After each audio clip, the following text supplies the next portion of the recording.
I mean, I didn't harp on this roster change originally. I think I just misunderstood it because they didn't really give the details on why Standy got dropped, right? It was just kind of like a random move. Um, but yeah, I mean, Hixie played phenomenal all weekend long. He impressed me straight up. I was not expecting him to be that good. And the big thing for me is just how much he enables Kleenex to play like Kleenex.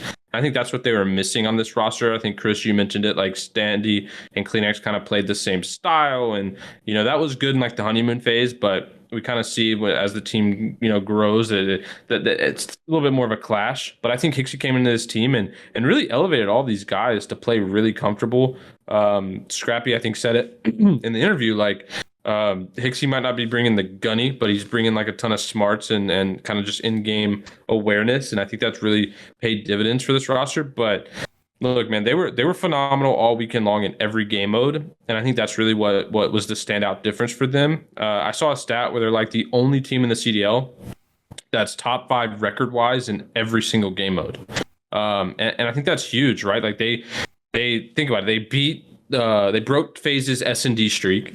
They then broke OpTic's hardpoint streak, which was like 9. It's probably the longest we've ever seen. So these guys are just such a well-rounded team. I think, in my opinion, it was just due. And then obviously, yeah, you had Scrappy playing at MVP level. But I mean, he's been frying, honestly, the entire time. I know he had a quiet, honest, that day 2 at Boston, that Saturday where they got double like 3-0'd. But honestly, he's been frying all season long. So I think it was just kind of coming due for them. But I gotta say, James, I am pissed because I was really hoping in Scrappy's interview when they won, he was going to talk a little bit of shit, because I obviously been talking shit in the matches. But they won, and he was in the interview, and he was a little too humble for my likings. I wanted him to get out there and kind of give it to the crowd and talk some shit. But yeah, I mean, they look phenomenal. And I think if you're a Toronto Ultra fan, like the sky's the limit for these guys. Yeah, man. I mean, I can't gas Scrappy enough. The guy played lights out the entire the stars in the league since he joined that Toronto team.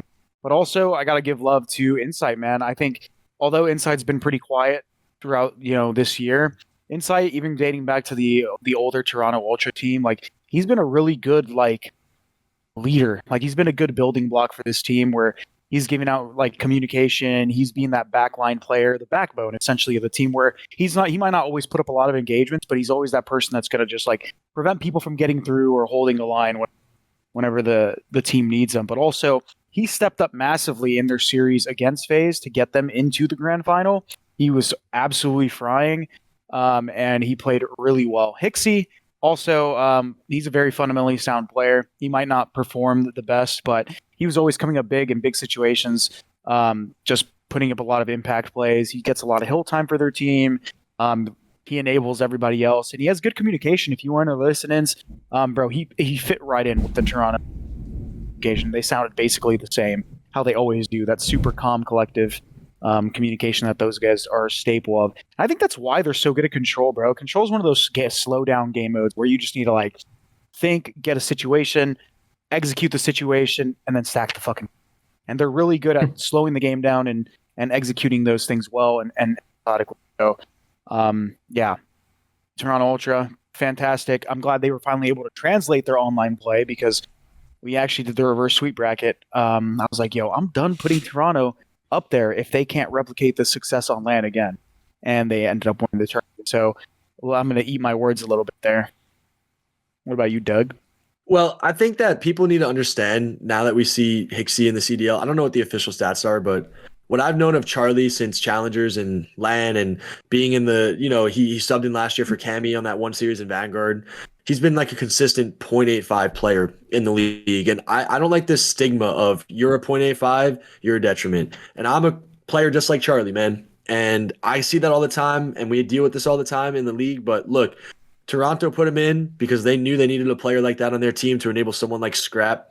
Every team needs a good dynamic of fast and slow, objective, killer, slayer, bait for your team, give good comms. Charlie is an excellent, smart player. I've had the privilege to play this guy for over a year now. It doesn't surprise me that they won and Scrap got the MVP, because I saw this last year as well.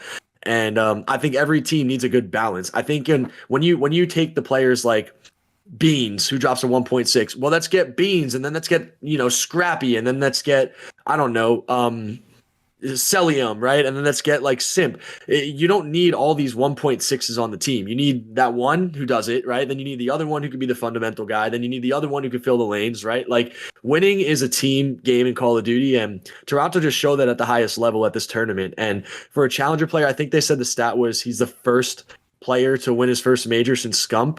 I think that's And Bobby. Isn't it Mir? Didn't Mir also do it as well? No. No, Mir got 7th, 8th at UMG. Yeah.